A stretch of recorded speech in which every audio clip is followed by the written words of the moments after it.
what we do, partner at Next Ventures, endurance junkie. I've never had that chance to introduce someone at FOA before. Not even Andre Agassi I got a chance to say that one about. And 7 MJs. On that note, I'm going to begin to take a seat, and everyone, let's welcome Lance Armstrong.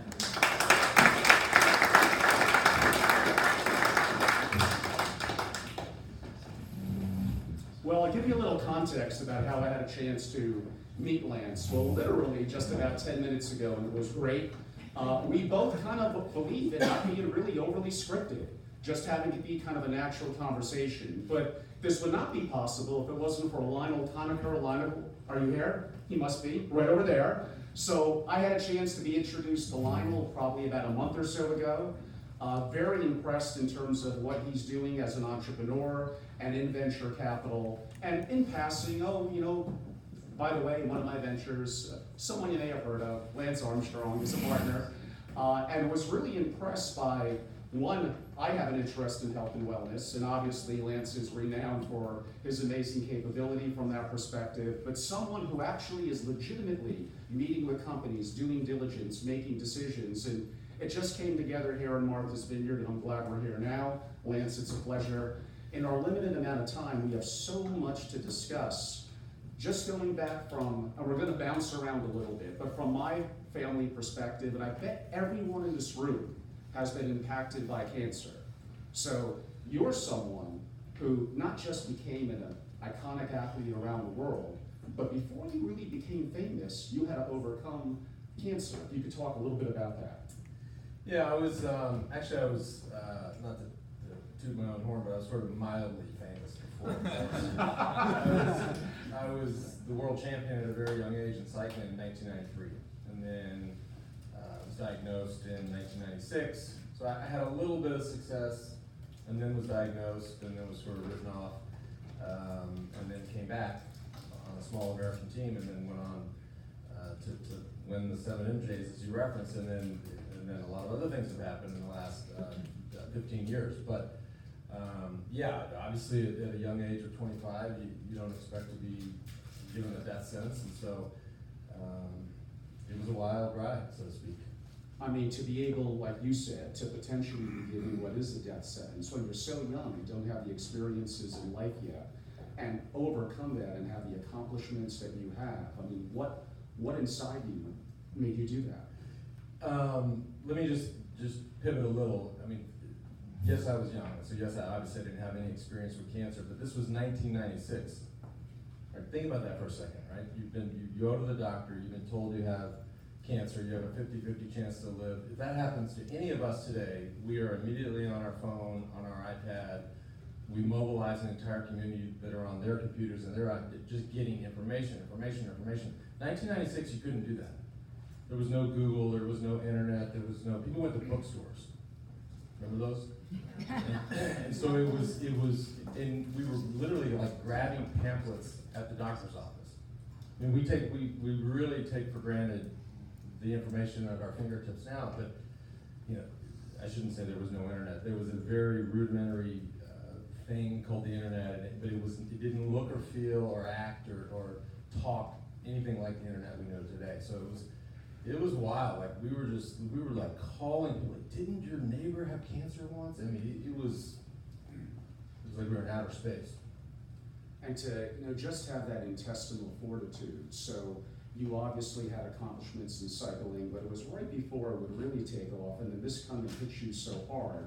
Your strength of character and your goals to accomplish what you wanted must have been just so intensely strong to be able to overcome that, with of course the right medical help and hopefully getting it early enough. Yeah. But that's very impressive. Yeah, I mean, I'm a team guy, so I was in Austin when I was diagnosed, Austin, Texas. This will again show you how much time has changed. Austin, Texas is one of the hottest cities in the world right now. In 1996, it was a sleepy college town, government town. There was a young entrepreneur there named Michael Dell who was just starting his business. But medically, there was nothing. So you had to leave. With an advanced cancer, you had to leave. So I went to Houston, MD Anderson, then ultimately ended up in Indiana with Dr. Larry Einhorn. So once I figured out my team of not just doctors, but nurses and technicians and surgeons and all that, then I knew I was where I was supposed to be. And once you build the team, it either works or it doesn't. Right? I really took that approach. Like if I was not going to live, I did everything I could.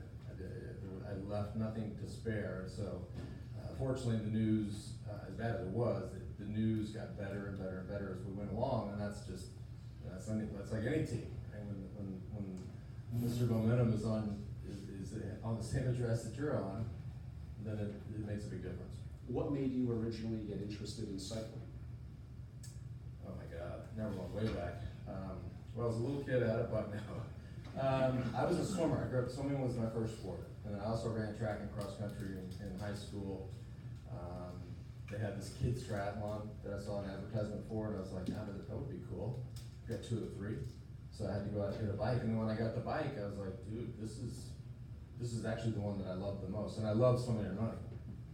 Yeah, I mean, obviously you took to it pretty well.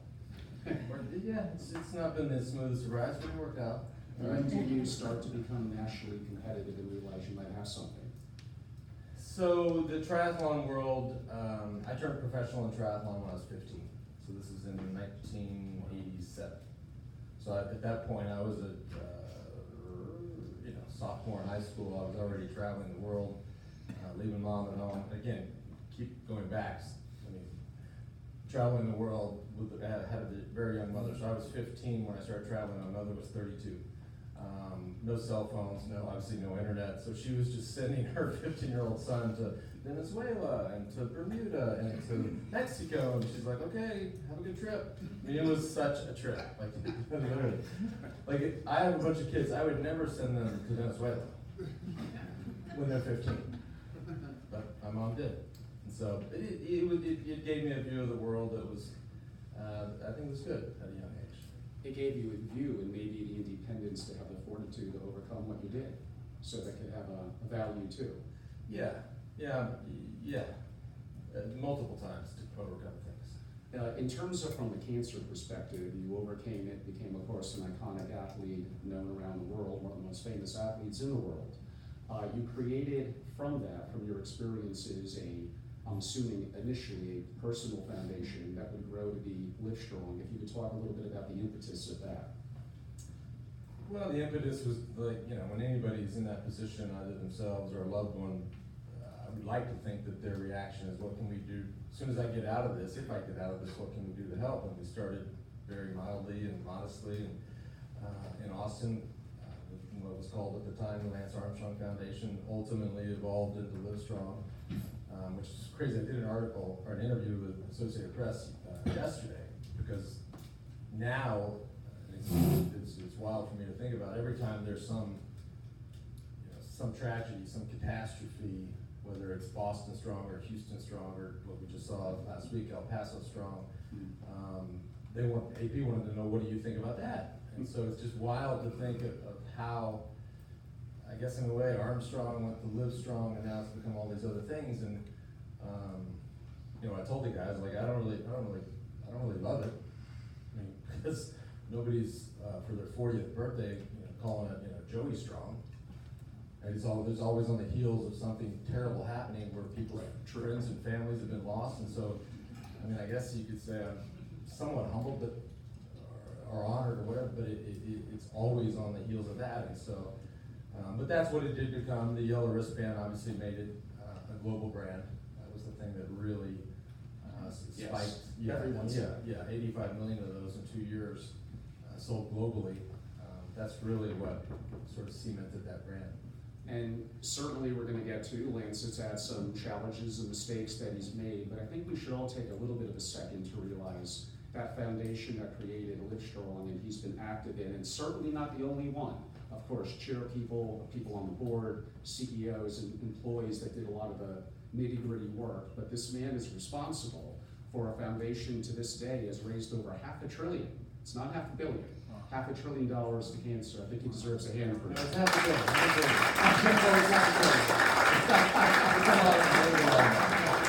It's very impressive, and again, every family here, I'm sure, has been touched by cancer. Always too early and really sad. So fortunate that there's been some great people behind the leadership and the initiative that you had and you created. actually on that note, my experience, and I mentioned we had Andre Agassi and other athletes before, a couple of Joe Montana, I guess, and a couple of football players. I'm always intrigued by their perspective on their drive and then their leadership and their conversion into business. Some of them fail at it, so it doesn't always work. But how have you found that transition? Look, this is the thing with athletes. Athletes make, especially guys like Agassi and Montana, they make a lot of money, right? So when they, and we see it day in and day out with athletes, most athletes spend their money, waste their money, lose their money. A lot of the athletes, there might be a hybrid version of that, where they also invest, they make some good investments, and then other guys that make great investments. So as one of those athletes over time, of course, we've all probably spent more than we should have, but I've just been really blessed to have made some pretty incredible investments. And not so much in companies themselves, but in people. Most of my investments that have been the ones that are in the press or that have been in the press the last 6 months, whether it's Uber or DocuSign, those are deals that I did through people, right? I didn't meet Travis Kalanick and go, that is a great idea. Let's have everybody drive around and you drive everybody else around and you all get paid. So I'm not, I wish I was that smart, but I got to Uber at an early stage through Chris Sacca. But Sacca was a guy that I knew, I trusted, I felt was smart, I felt was very connected, and would make good decisions for the fund. And so that's how those things happen. But that is a 1 in a million opportunity, right? I mean, to be literally ground floor in Uber with a 6-figure investment, I mean, it's surreal. And so that'll never happen again in my lifetime, ever. And I know that, but sometimes, and again, I don't know all athletes' experiences, but I was in the right place at the right time, at the right person that I trusted at the right time and gave money at the right time. You're one athlete who didn't invest in restaurants, I guess. A guaranteed money loser. Yeah, that's not, like to have your own steakhouse, but. Oh, of course. Right. No, I do have a buddy in Austin who's been my best friend forever. He's got a couple bars and restaurants, and he's got the classic setup on the LP and GP side, and so I give him a little money every now and again, and he likes to talk about his returns, which is pretty interesting. Now, for those of you that don't know, the name that he mentioned, Chris Sacca, has probably been the most successful venture capitalist over probably the last 10 years, amazingly successful, and perhaps your acclaim and being an athlete allowed you the opportunity to directly meet someone like that. What did you learn from someone like Chris, and is he a mentor? So Chris is interesting. He, his fund was called Lowercase Capital. Fund 1 was the most successful venture fund in the history of the world, just because of, let's face it, he put a few $100,000 into Uber at a valuation of 3.7 million. And so and then he went in subsequent rounds, and he made a lot, we all made a lot of money on that deal. And he's an interesting guy. I don't know, I wouldn't call him a mentor. He's a buddy, but he's kind of a fire hose. You get a lot of soccer with soccer. But I love him. And Travis over at Uber, have you met him over the years? So actually Chris brought him to some of my ladder tours. Interesting guy,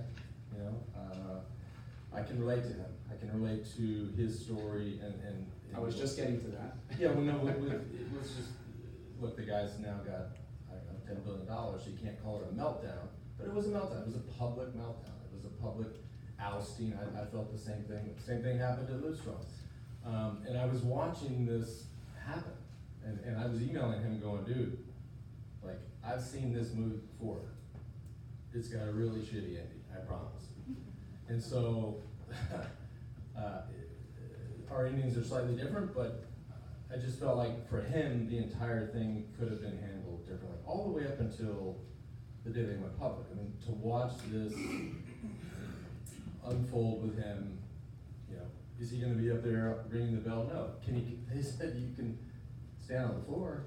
I mean, as a founder and as somebody that really that bled Uber, that's got to be incredible. Like, to me, that would be humiliating, and so I feel for him in that regard. But like you said, he's got about $10 billion in the bank, so not so bad. In terms of, let's stay a little bit on that tone, and certainly the elephant in the room, I guess, that we'll address, being incredibly competitive and wanting to win could sometimes push us a little bit over the line. It's probably a little too simplistic to say what you would do differently looking back now. But nonetheless, why don't we begin with that? Yeah, I mean, it is, and it's kind of, for me, it's not an elephant in the room, because I talk about it every day. It was a complicated time in our sport. It was a messy time in our sport. Most of us, if not all of us, played the game in the way that we unfortunately had to play it. I think everybody's understands that and can be cool with that. The problem was I was such a competitive person off of the bike that everything was a competition. If it was a press conference, it was a competition. If it was a teammate leaving the team, it was a competition. It was just, looking back on that now, none of that should have mattered. Like, I was winning the bike races. I was better than everybody else. We're done. Like, in a press conference, let it be, man. I didn't have the switch to turn off that uber competitive person that I was. And some of that might actually be tied into the cancer thing, as I was so, it was such a competition for me. Either I'm gonna win and live, or I'm going to lose and die. That is the irony of it. It is the irony. Your perspective. Not to blame it, but it's it's in a way, it sort of created that person. right. Yeah. Very true. I mean, I guess if you could go back to your 27, 30-year-old self and kind of give yourself a little bit of, if I could turn back the clock and go back and talk to that person, what would you tell them? If you tell them to chill out, then you may not be as competitive enough to be the best in the world in what you're doing. Well, first of all, we don't get to do that, so that's not really a deal. The reality is that 27-year-old person wouldn't have listened. That's the reality. So I could sit here and wax on about, oh, I would have told this. That person would have looked at me and said, you can go fuck yourself. That's the reality, that's the truth. And so I had nobody in my life that tapped me on the shoulder and was like, I don't think that was a really good idea. I think maybe you should have said that differently, you should have handled yourself differently. The reality is that person would have just said, go pound sand. I don't care. Let's take it a little bit more to modern times. So you have a podcast, and given your interest in health and wellness and knowing people like Chris Sacca and Travis and entrepreneurs and things coming to you, what did that podcast do for you that led you to want to be active in the venture capital community? Well, there's two podcasts. There's one that I started years ago called The Forward, which it was like an it was strictly non-cycling. I didn't want to talk about cycling, I wanted to move forward in my life. That was really the beginning of my sort of content creating career, I call it that. And then I pivoted summer of 2017 and did a cycling show. Did a daily recap of the Tour de France on a daily basis, every stage, that we did on the web. And that was the one that, if my weekly show was successful, the tour show was 50 times. And that show in 2017 did 6 million downloads in 3 weeks. And was top 3 show on iTunes, and just out of the blue. Had no ad support, the show made 0 cents.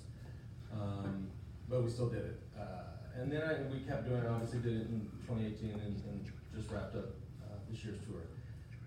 But what happened between years 1 and 2 was deal flow.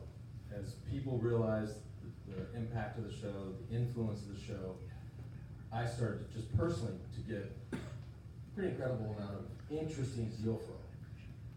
And so as that started to come, this is what guys like Chris Sacca and Tim Ferriss or Gary Vaynerchuk or a lot of these fellas have done and gals have done.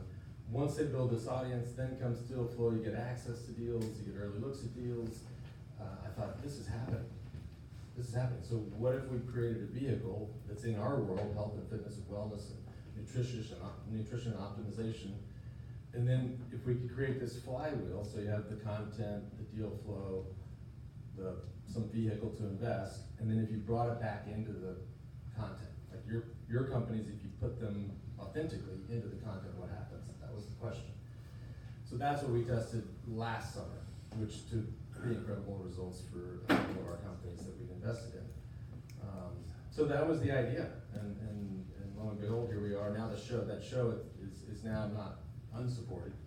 It's supported nicely by by a bunch of generous advertisers, and so that's like that part of my life, the content side, which is completely separate than the fun side, but they both share DNA and they both share this flywheel.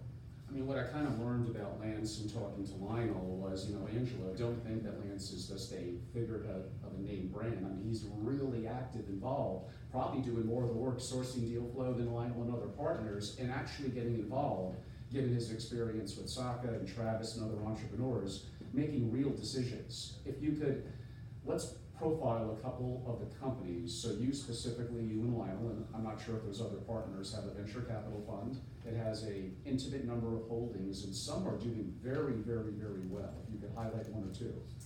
Well, before we get to those, so it's our full-time team, but then we have a board of 10 advisors that are really incredible. Our fund's called Next Ventures. You can go to the website, nextventures.com, and you'll see the strength of this advisory board. So 10 men and women, from all walks of life, all different professions, all different histories. It really, really, I'd put that board up against probably anybody's. And the cool thing is that they're completely engaged. They aren't just old friends that said, sure, here's my headshot and here's my bio, but they are really engaged. And so we don't think we miss on the product side. We think we know an answer. We think we just don't think we'll be fooled. But a couple of the companies, the first one, probably the most, actually, I think they presented in one of your things years ago, is a company called PowerDot. PowerDot's out of San Diego. They make a mobile e-stim unit that, if you guys have ever been to a PT session or a chiropractor, they put those pads on you in the little shocks, and you can increase or decrease the intensity. Most of those units are big and bulky, wires everywhere, cost $5,000. These guys came to us and said that this is PowerDot. It was $200. It was mobile. It's an app on your phone, Bluetooth enabled. I saw this, I said, this is a complete game changer. That's one of the companies that we first tested on the content side, like what happens if we show them love on the show. And just as an example, they did, 2017, they did 2 million in sales. Last summer, when we tested this, in 3 weeks, they did 600,000 in sales, 450 directly from our show.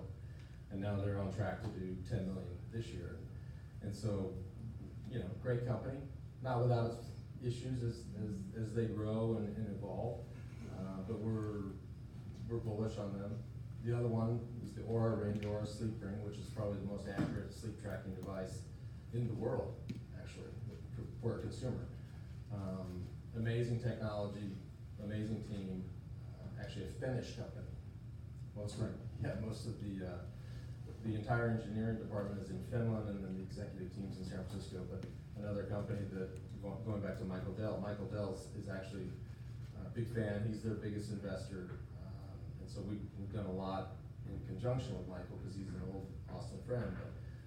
But another company that we're very bullish on. Yes, and a little bit of a brief comment about both. I happen to use the Aura Ring. I ordered it after hearing them on Tim Ferriss and Joe Rogan. And I really never had anything like it in terms of tracking the quality of sleep, deep sleep, and heart rate variability. It's amazing. I actually lost mine on an airplane coming back from California a couple of months back, and I wanted it so bad I ordered another one. I just forgot how popular they are. It takes like 3 months to get it. That's one of the problems that we have. They need more money. When we first, it was like a 9-week delivery time. We're like, it's a lot. And that's an example. So it's last summer they advertised on the show during the tour, and so our listeners, our fans, they want to buy it. If we're talking about it, they want to be able to get it in a couple of days. And they go online, says, 9-week delivery time. I mean, that's just, and again, this is where a guy like Michael can really help with that supply chain and issues like that. But the thing about the ring is when you talk about the ring, people say, I really want one of those. When you talk about what it does and what it tells you and what it shows you, everybody says, I really want one. I'm like, are you sure? Because everybody thinks they're great sleepers. Like, I think I'm a great sleeper. Once you start getting all this data, you realize you're really not a great sleeper. And so it's interesting, like, some people know that they're bad sleepers, so they just want to confirm they're bad sleepers. But it gives you so much data, I'm like, you better be careful what you ask for. Because it's going to tell you everything about your sleep. Yeah, my sleep sucks. Yeah. But it then gives you, like for instance, you may wanna, okay, I'm trying it for this week, here's my averages, now here's some things that could help in sleeping, melatonin and other things, then you compare it to the week before, and you're doing kind of, Tim Ferriss would love this, you're doing live testing on yourself to see the results of it, so it was very valuable. I'm gonna soon go to the audience, but I have one final question, and I think it's, again, one that people in the audience may be thinking. There's no question you're doing diligence, you're actually really a partner in being active in the fund, you're not just a figurehead. There will be some people that will think incredibly competitive, may have crossed the line in the past. May have crossed the line? How can they trust you now on the investing side? It's a fair question. I mean, I actually did a big long form interview with Mike Tirico from NBC Sports a few months back, and he asked that very question. And I said, look, it's not just, this isn't just me. I have a whole set of partners and a whole advisory board, and nobody on this team would ever do that. And so it's a very fair question. By the way, if somebody says, we've had it maybe 3 or 4 times where somebody just says, I can't bring myself to invest with that person, or anything he's involved in. Totally fair. Like, what am I gonna say? I'm not gonna, there's nothing I can say, and so I understand that. But a guy like Lionel Conacher, who's spent his entire life in finance and has the utmost of standards and ethics, and it's the reason I wanted a guy like that on my team, because I'm a content and product guy. Like, I like to go out and jam a product and make sure product works, and then ultimately talk about it if it works.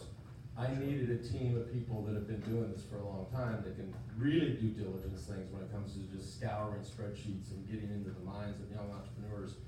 Like, I'm not gonna pretend that that's my deal, because it's not. And so, but myself and Lionel and our 2 other partners that are soon to come on board, it's a great team. It is. And so, but having said that, I get it. I mean, it's my past, and I live with it every day, and it's the walk I walk, and I don't begrudge anybody for thinking that or ultimately deciding it. And we will go to the audience for some questions. What I may do for the purpose of our video is, and don't say it so long or I'm gonna forget it, but I'll likely repeat your question. So why don't we, any hands up in the audience? Dr. Rudin? Sure. Lance, you kind of say, my team is same way LeBron says my team. I'd just like to know, what's it like when someone says no to you now? Not about bike racing, where you were clearly the greatest racer of all time, by anybody's standard. But now, when someone disagrees with you, what does it feel like to be in the room? What would I hear if I was listening? Well, I have 5 kids and a wife and a whole, so I get but it would depend on what we were disagreeing about. Is it hard for people to disagree with you? Yeah. No, I don't. I mean, I give talks all the time and open it to the floor all the time. And there's always somebody, and so I'm surprised there's not more. And so, look, the best example I can give you is, and I told this story on the Tirico interview too, so you all might have heard it, but I've only ever once had somebody that confronted me, and it was a guy. I was getting in an Uber in Denver outside of a brew pub, and it was a beautiful day. People out on the patio, and this guy yells, "Hey, Lance!" And I was like, "Oh, this guy's a fan."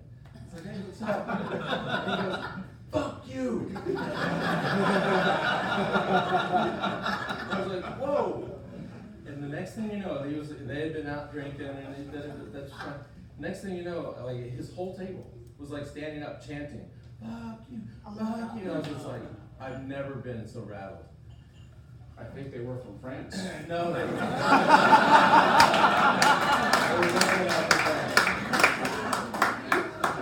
But I was so mad. I was shaking mad. I was like, should I just stay here and like punch this guy in the, and I was like, nope, get new. So I got in the car, but I was still shaking mad. And I was actually heading down to a big race they do in Colorado to do a podcast. I was like, all right, damn it. You're you, dude. Like, you have to do something. You can't punch the guy. You gotta do something. And so I said, okay, what am I gonna do? So I called the bar and got the manager on the phone. I told him what happened. He's like, oh, I'm so sorry. I said, here's the deal. Here's my credit card. I'm buying everything. Drinks, food, whatever that table's having. But you have to go over there and say, this is from Lance. And the guy was like, are you serious? And I was like, I'm dead serious. And so he did it, and it was just, I just had to act. And so that was sort of my way of acting. That is a great story. Any other questions, Amy? Thanks. Lance, Can I just say one thing? So if I walk past y'all tonight and you're having the most expensive dinner, you know, like 89 Mouton, don't stand up and tell me to go fuck myself. I'll be buying a really expensive dinner. Yes, Amy? So, I mean, it's been quite a journey. So how are you different now, and where did the growth come from? Who are you now? Well, you know, I mean, it's been a while. I had a couple choices, right? So when this all goes down, and literally from 0 to 0, you have to go into hibernation, right? You have no choice. You can't just stay out. Nobody's gonna want you out there, and so you have to go dark. But I had 5 kids, and I had a great family, and my kids were in school, and I have 2 sets of kids. So I have older kids. I have a son who's going to be a sophomore in college, and 2 twins that are going to be seniors, and then I have a 5th grader and a 3rd grader. The 5th grader and the 3rd grader were babies, so they didn't hear it. I'll get to that in a second. But the older kids they were walking hallways and had other kids in school, and so he was, although I will say about Austin schools, they handled it very well, and the teachers handled it well, and the counselors and the other parents, and I wouldn't say they sailed through it completely smoothly, but they did, and they did a great job. And so I had to stay strong for them. The other choice was to curl up in a fetal position and, you know, become an alcoholic or a drug addict or something else, and I wanted to stay strong for them. So I stayed healthy, I stayed fit, I stayed doing the things that I was passionate about, and just leaned into my children. So that was one part. The other thing I just alluded to is those ones that I said were babies are now 3rd and 5th grade, so now they're growing into it. YouTube is forever, okay? The Oprah interview is forever. All of these other things, forever. So now my kids, hey, you know, this was a couple of years ago, my son came home and was like, Dad, this kid in class said you were a cheer. So he's probably 2nd grade when that happened. I used to pick him up at school. You don't expect to be hit with that, right? And so that's gonna continue to happen. The deal I made with my older kids is we're never done having this conversation. Right? If you wanna have it now or when you're 40, we can have it. That's the same deal for the younger kids. As soon as they start growing into this and hearing things, watching YouTube or reading old articles, it's all forever. Wikipedia, forever. And so you can't say, all right, I've already told you that you have to, it's always open.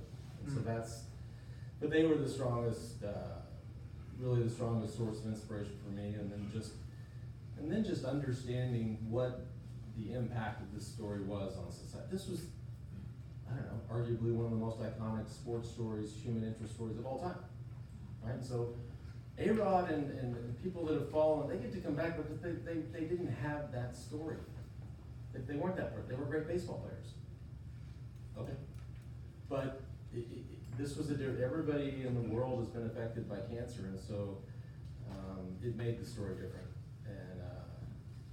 And so therefore, I mean, and it took me years to fully understand just how complicit people felt, right?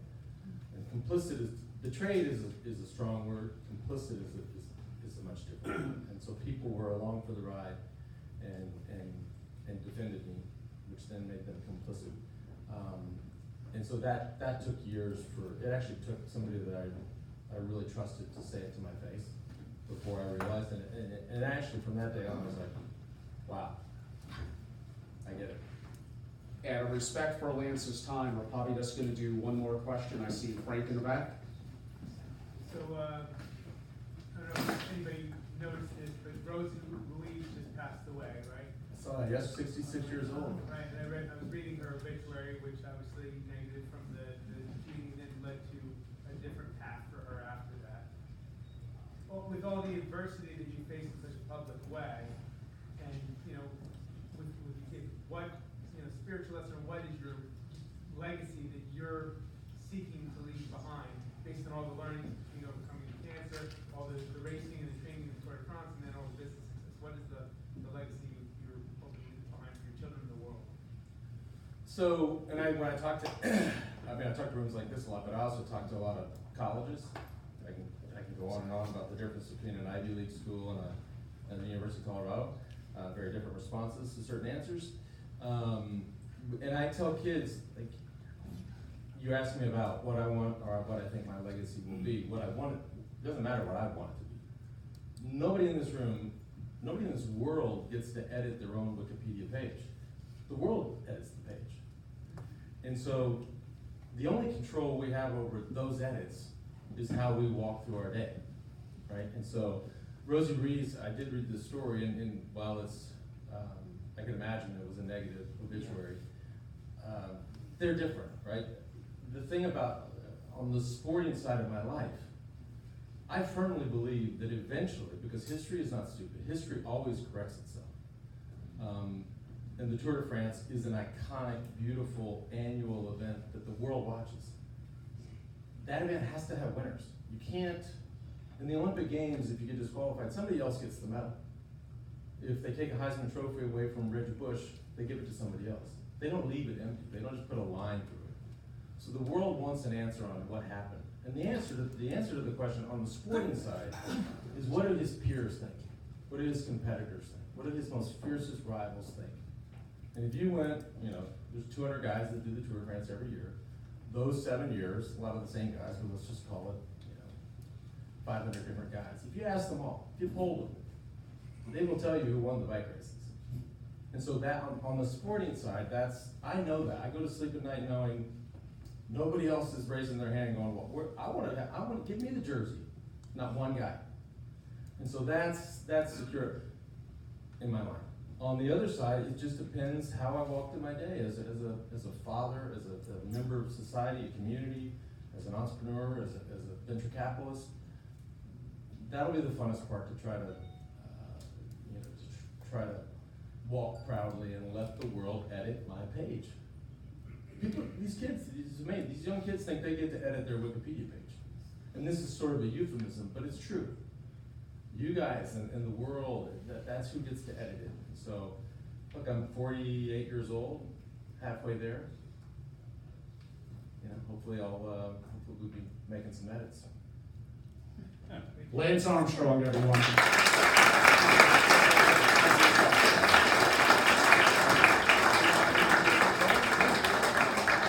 Sarah, do you mind taking a picture? Yeah. And actually do it with the backdrop of the audience. Yeah, sorry.